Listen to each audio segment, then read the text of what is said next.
Hello students, आज के इस लेक्चर में हम बात करेंगे टाइप्स ऑफ कॉन्ट्रैक्ट की। पिछले लेक्चर में हमने देखा इंडियन कॉन्ट्रैक्ट एक्ट की इंट्रोडक्शन को, कॉन्ट्रैक्ट की डेफिनेशन को और एग्रीमेंट की डेफिनेशन को। आज हम बात करते हैं टाइप्स ऑफ कॉन्ट्रैक्ट की। तो सबसे पहले जो टाइप आती है वो आती है वैलिड कॉन्ट्रैक्ट। तो वैलिड कॉन्ट्रैक्ट हम एक बार देख चुके ही हैं। वैलिड कॉन्ट्रैक्ट क्या होता है?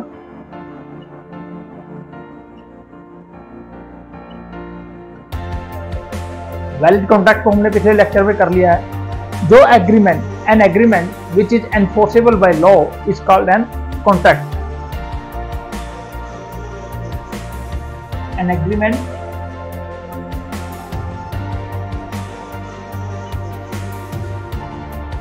which is enforceable by law is called valid contract.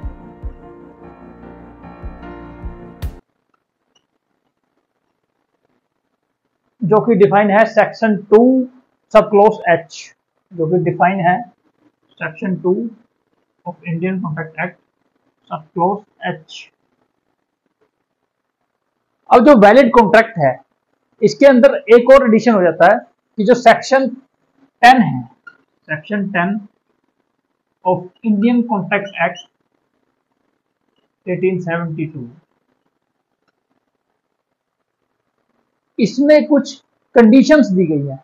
उन कंडीशंस को अगर कोई एग्रीमेंट फुलफिल करता है तो वो एक वैलिड एग्रीमेंट, वैलिड कॉन्ट्रैक्ट कहलाता है। सेक्शन 10 के अंदर जो कंडीशंस दी गई हैं, अगर वो कंडीशंस को पूरा करके एक एग्रीमेंट बनता है तो वो वैलिड कॉन्ट्रैक्ट कहलाता है।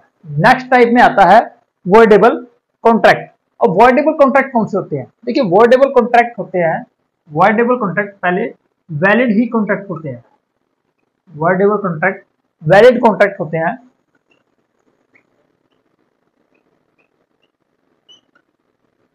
unless it is void। कहने का मतलब है जो वॉइडेबल कॉन्ट्रैक्ट होते हैं वो वैलिड कॉन्ट्रैक्ट होते हैं, लेकिन कब तक? जब तक कि उनको वॉइड डिक्लेयर ना किया जाए। फॉर एग्जांपल, मान लीजिए ए है, कोई ए पर्सन है, उसने अपनी कार बी को सेल कर दी, और जब उसने बी को एक कार सेल करी उससे पहले उसने ये बोला कि जो उसकी कार है वो नॉन एक्सीडेंटल है, उसका कभी एक्सीडेंट नहीं हुआ, नॉन एक्सीडेंटल है, और ये सिर्फ 30,000 किलोमीटर ही चली है, ये सिर्फ 30,000 किलोमीटर ही चली है, और अपनी इस कार को इसने 3 लाख या 4 लाख में सेल कर दिया।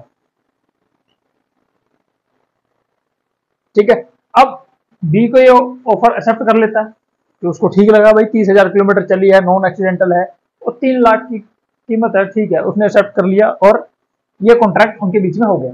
तो एक ये वैलिड कॉन्ट्रैक्ट हो गया। अब जो बी है, इसने कार खरीद ली, इसने 3 लाख पे कर दिए और वो कार अपने पास ले आता है। 15-20 दिन वो चलाने के बाद उसको ये पता लगता है कि इसमें कुछ दिक्कतें आनी शुरू हो गई हैं, प्रॉब्लम्स आनी शुरू हो गई हैं कार के अंदर। वो मैकेनिक के पास जाता है, मैकेनिक के पास जाता है, मैकेनिक बताता है कि भाई ये जो कार आपने ली है ये एक्सीडेंटल है, इसके अंदर काफी दिक्कतें हैं, और ये जो दिक्कतें हैं इसको ठीक कराने के लगभग 50,000 का खर्चा आएगा, लगभग 50,000 का खर्चा आएगा, 50K तक का खर्चा आएगा। अब इस केस में क्या हुआ है? इस केस में जो ए है इसने बी के साथ फ्रॉड किया है,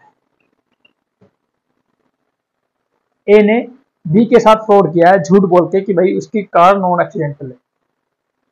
अब जो बी है इसके पास 2 चॉइसेस हैं, 2 चॉइसेस हैं।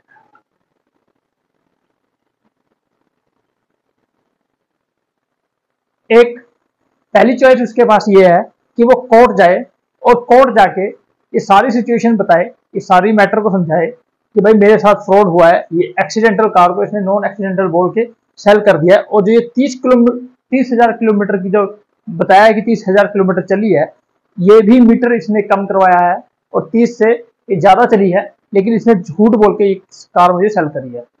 तो अब जो ये कॉन्ट्रैक्ट हुआ है, जो ये कॉन्ट्रैक्ट हुआ है इनके बीच में, जो ये कॉन्ट्रैक्ट हुआ है, अब ये कोर्ट से रिक्वेस्ट कर रहा है कि इसको वॉइड डिक्लेयर कर दो और जो मेरे 3 लाख है वो मुझे वापस दिलवाओ। तो उस केस में ये होते हैं वॉइडेबल कॉन्ट्रैक्ट। कि भाई पहले तो वो एक वैलिड ही कॉन्ट्रैक्ट है, लेकिन बाद में जाके कुछ दिक्कतें आई, उसकी वजह से इस कॉन्ट्रैक्ट को वॉइड कर दिया गया। या फिर उसके बाद दूसरी चॉइस है, फर्स्ट चॉइस आपको बता दी, दूसरी चॉइस जो है उसके अंदर वो क्या करे कि वो चुपचाप बैठ जाए और जो 50,000 का जो खर्चा है खुद से ही पे करे, उसको ठीक कराए और उसका कार को यूज करे। इसके बाद 2 चॉइसेस हैं। तो ये जो कॉन्ट्रैक्ट होते हैं ये होते हैं वॉइडेबल कॉन्ट्रैक्ट। ठीक है, आई होप आपको समझ आया होगा। अब जो वॉइडेबल कॉन्ट्रैक्ट हैं ये कहाँ डिफाइन है? ये डिफाइन है section 2I of Indian contract act 1872। तो आपको क्लियर हो गया होगा कि वॉइडेबल कॉन्ट्रैक्ट क्या होते हैं। नेक्स्ट है वॉइड कॉन्ट्रैक्ट्स। वॉइड कॉन्ट्रैक्ट क्या होते हैं? ठीक है, वॉइड कॉन्ट्रैक्ट जो है वो डिफाइन किए गए हैं, defines under section 2J of Indian contract act 1872। तो जो वॉइड कॉन्ट्रैक्ट्स हैं ये कहाँ डिफाइन गए हैं? ये डिफाइन करे गए हैं सेक्शन 2 सब क्लॉज J में। मैं आपको बता दूं वॉइड एग्रीमेंट भी होते हैं। वॉइड एग्रीमेंट कहाँ डिफाइन है? वॉइड एग्रीमेंट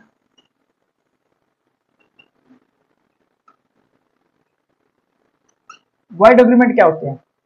देखिए, according to section 2G of ICA, void an agreement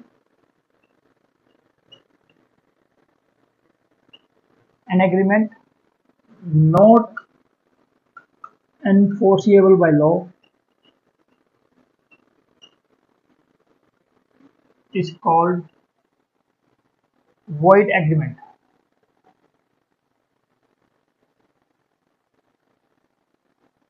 ठीक है, तो वॉइड एग्रीमेंट क्या होते हैं? वो एग्रीमेंट जो एनफोर्सेबल बाय लॉ नहीं होते, वो होते हैं वॉइड एग्रीमेंट, जो कि डिफाइन है under section 2G of Indian contract act. Void contract are those contract, a contract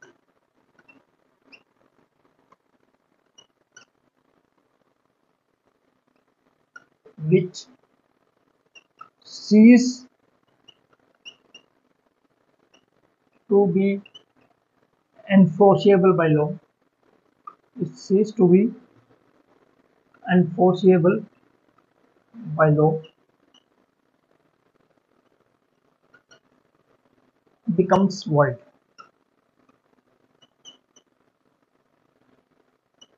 becomes void when it ceases to be enforceable।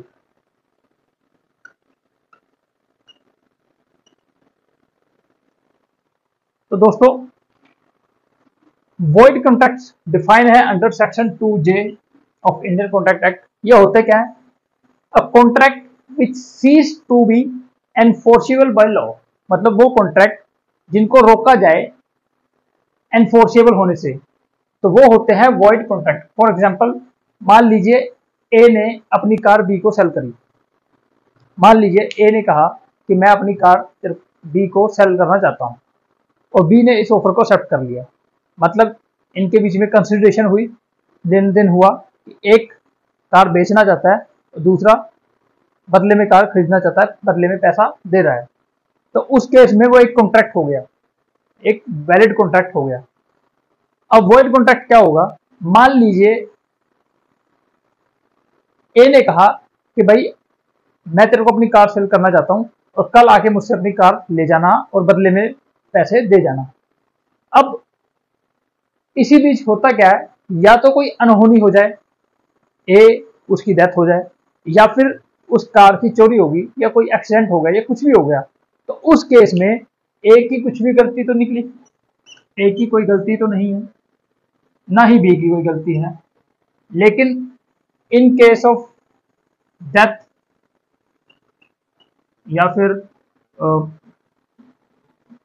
Stolen, चोरी हो गया है, या फिर कोई अनहोनी हो गई है, कुछ भी अनहोनी होनी हो गया है, लाइक एक्सीडेंट वगैरह, तो उस केस में अब ए जो है वो बी को कार नहीं दे सकता। तो उस केस में जो कॉन्ट्रैक्ट है ये क्या हो जाएगा, वॉइड हो जाएगा, ये कॉन्ट्रैक्ट वॉइड हो जाएगा। तो इसे बोलते हैं हम वॉइड कॉन्ट्रैक्ट। ठीक है।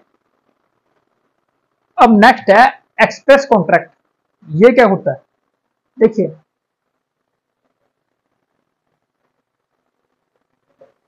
नेक्स्ट है express contract.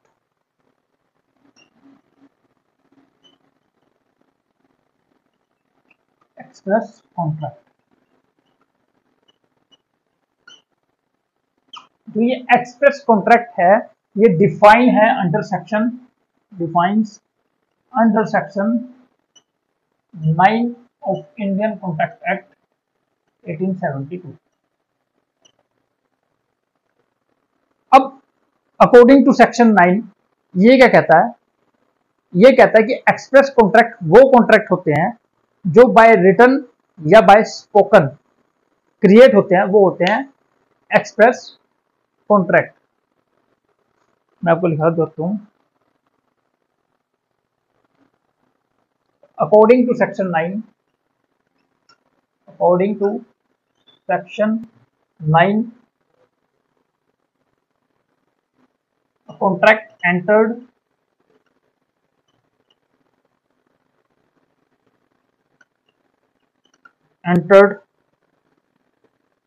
into between the parties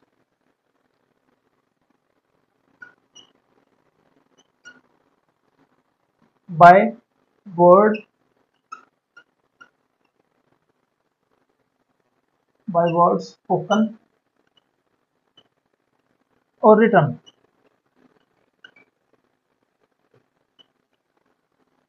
are known as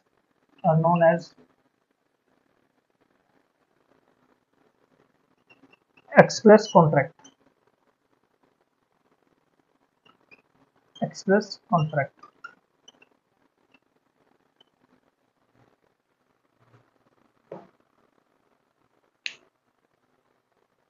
express contract क्या है, according to section 9 a contract entered into between the parties by words spoken और written are known as express contract. ये होते हैं express contract. Next जो है वो है इंप्लाइड कॉन्ट्रैक्ट। फिफ्थ जो है वो है इंप्लाइड कॉन्ट्रैक्ट। इंप्लाइड कॉन्ट्रैक्ट ये भी डिफाइंड है under section 9, defined under section 9 of ICA.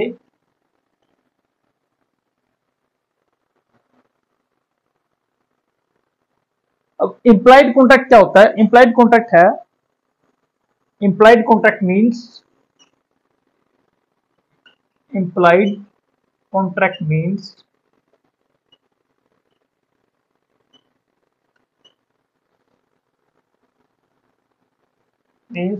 which are formed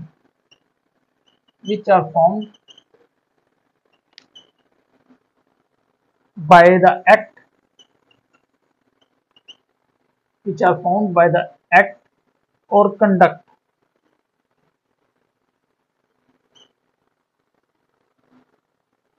of the parties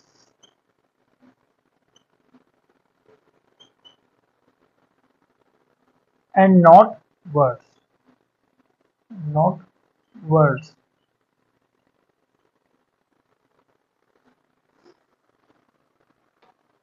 section 9 define करता है इंप्लाइड कॉन्ट्रैक्ट को। इंप्लाइड कॉन्ट्रैक्ट क्या होते हैं, वो कॉन्ट्रैक्ट जो फॉर्म्ड होते हैं बाय एक्ट और कंडक्ट ऑफ पार्टीज, मतलब जो पार्टीज हैं उसके एक्ट या उसके कंडक्ट से वो फॉर्म, जो कॉन्ट्रैक्ट है वो फॉर्म होते हैं। उसमें वर्ड्स का कोई इस्तेमाल नहीं होता, ना ही वो स्पोकन ना ही रिटन। फॉर एग्जाम्पल, आपको इसका दूं इंप्लाइड कॉन्ट्रैक्ट का, तो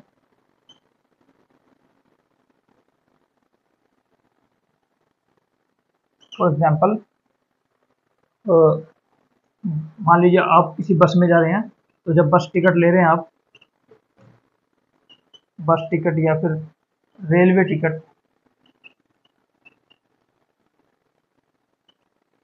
या फिर आप कोई मूवी देखने जा रहे हैं तो मूवी टिकट हो गई।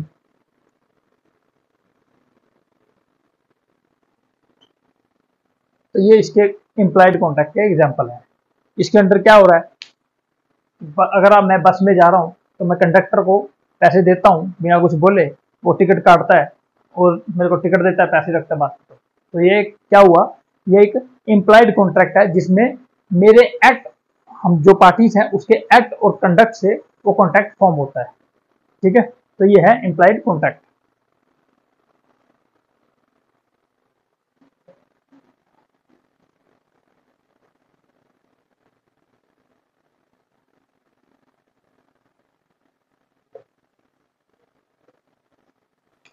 नेक्स्ट है quasi contract. Quasi contract, quasi contract के प्रोविजंस सेक्शन 68 टू सेक्शन 72 के अंदर दिए गए हैं।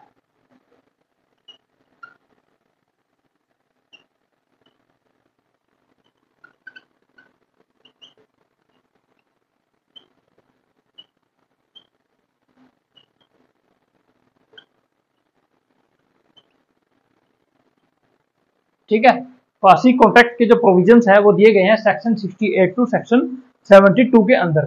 क्वासी कॉन्ट्रैक्ट होते क्या है, quasi contract means, quasi contract means contracts which are formed, contracts which are formed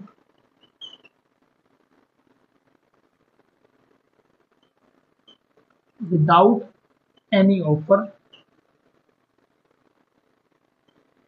and acceptance।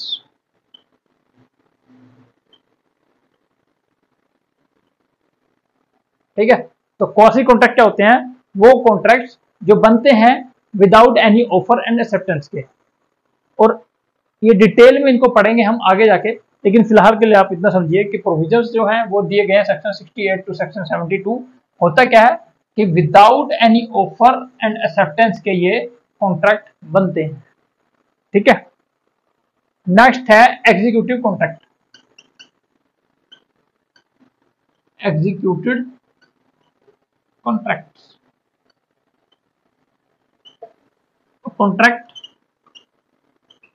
a contract in which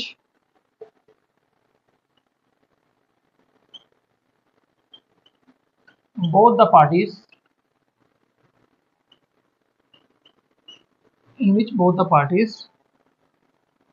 perform their respective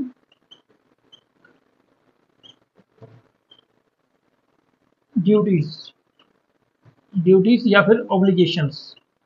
obligations का मतलब भी होता है ड्यूटीज या फिर जिम्मेदारी।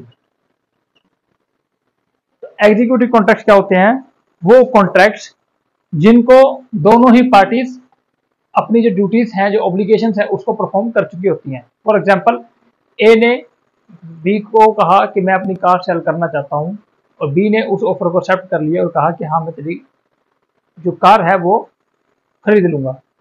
अब ए की ऑब्लिगेशंस क्या है, ए की ऑब्लिगेशंस है अपनी कार को देना बी को, और बी की ऑब्लिगेशंस क्या है, जो पेमेंट है, जो जो कैश है, जो डिसाइड हुआ है कि इस रेट पे कार खरीदी जाएगी, वो कैश, वो पेमेंट ए को प्रोवाइड कराना। तो ये दोनों की ऑब्लिगेशंस होती हैं।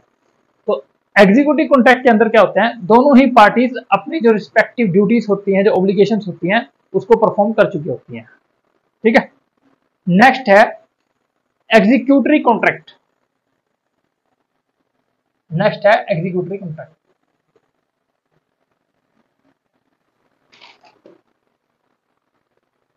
नेक्स्ट है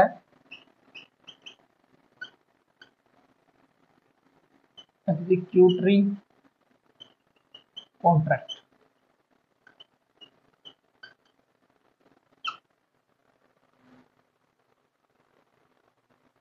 एग्जीक्यूटरी कॉन्ट्रैक्ट के अंदर क्या होता है, इनको फ्यूचर कॉन्ट्रैक्ट्स भी कहा जाता है, इनको फ्यूचर कॉन्ट्रैक्ट्स भी कहा जाता है, इनको फ्यूचर कॉन्ट्रैक्ट भी कहा जाता है। इसके अंदर क्या हुआ होता है, जैसे ए ने बी को कहा कि मैं अपनी कार सेल करना चाहता हूं, और बी ने ए को कहा कि ठीक है मैं आपके इस ऑफर को एक्सेप्ट करता हूं और इन फ्यूचर मैं आपकी कार को खरीद लूंगा। तो दोनों ने क्या किया, अपनी जो ऑब्लिगेशंस हैं, जो ड्यूटीज हैं, वो फ्यूचर के ऊपर घेर दी कि फ्यूचर में मैं तेरी कार खरीद लूंगा या फ्यूचर में मैं अपनी कार बेचूंगा। तो इसको बोलते हैं हम एग्जीक्यूटरी कॉन्ट्रैक्ट, जिसमें दोनों या दोनों में से किसी एक पार्टी ने अपनी जो ऑब्लिगेशंस है वो फ्यूचर के ऊपर छोड़ी होती है। ठीक है, an executory contract an executory contract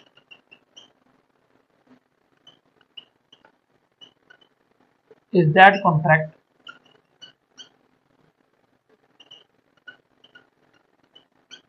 in which one and both parties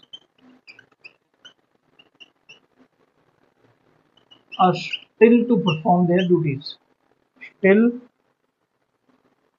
perform their duties।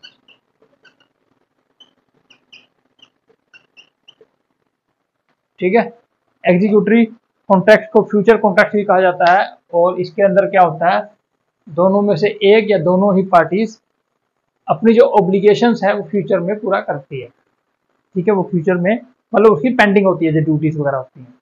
An executory contract is that contract in which one and both parties are still to perform their obligations or duties, obligations।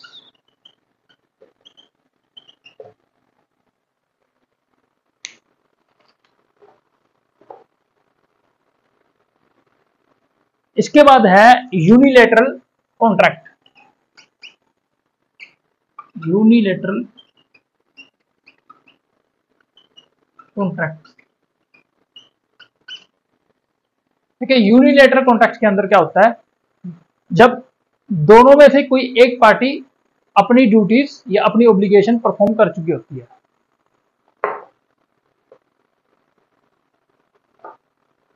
In unilateral contract, in unilateral contract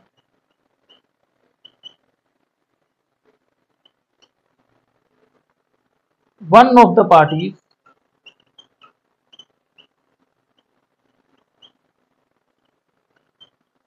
of the parties to the contract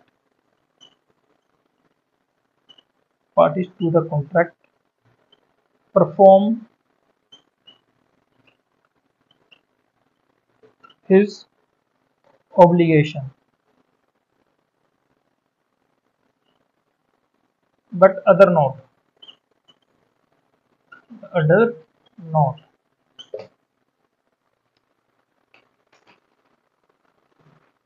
unilateral contract के अंदर क्या होता है कि एक party अपनी जो duties हैं, जो ऑब्लिगेशंस है, उसको परफॉर्म कर चुकी होती है but other not. For example, मान लीजिए ए ने कहा कि भाई मैं अपनी कार आपको सेल करना चाहता हूँ, तो बी ने कहा कि ठीक है मैं अपनी कार आपकी कार खरीद लूंगा, लेकिन मेरे पास आज पैसे नहीं है, मेरे पास अगले हफ्ते पैसे हैं। तो ए ने कहा ठीक है ओके, तू मेरी कार ले जा, अगले हफ्ते मेरे को पैसे दे देना। तो ये होता है यूनिलेटरल कॉन्ट्रैक्ट कि ए ने अपनी जो ऑब्लिगेशंस है वो पूरी कर दी, अब बी ने ऑब्लिगेशंस पूरी करनी है। ठीक है, तो ये होता है यूनिलेटरल कॉन्ट्रैक्ट। नेक्स्ट है bilateral contract. Bilateral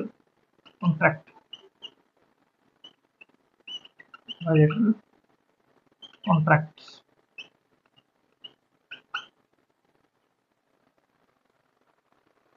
bilateral contract के अंदर क्या होता है, in bilateral contract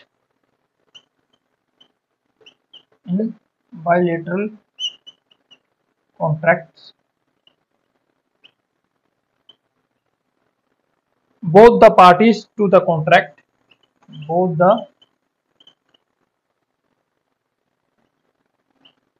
parties to the contract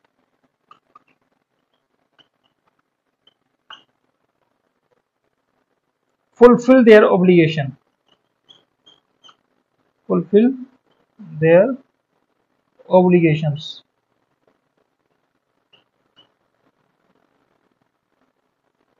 of contract,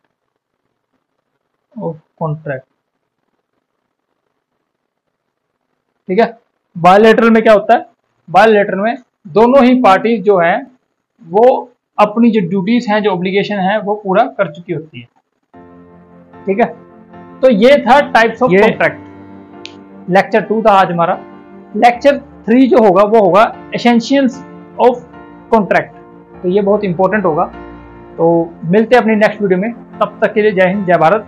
आपसे रिक्वेस्ट है प्लीज इस चैनल को लाइक कीजिए, वीडियो को लाइक कीजिए और चैनल को सब्सक्राइब कीजिए, और अपने जो फ्रेंड सर्कल है उसमें इस चैनल को, इस वीडियो को प्लीज सर्कुलेट कीजिए, ताकि हमारे लिए थोड़ी मदद हो जाएगी। ये चैनल आपके लिए बहुत ज़्यादा हेल्पफुल रहने वाला है आपकी जर्नी में। तो रिक्वेस्ट है आपसे कि इस चैनल को ज़्यादा से ज़्यादा लोगों तक फॉरवर्ड कीजिए। Thank you so much. जय हिंद जय भारत।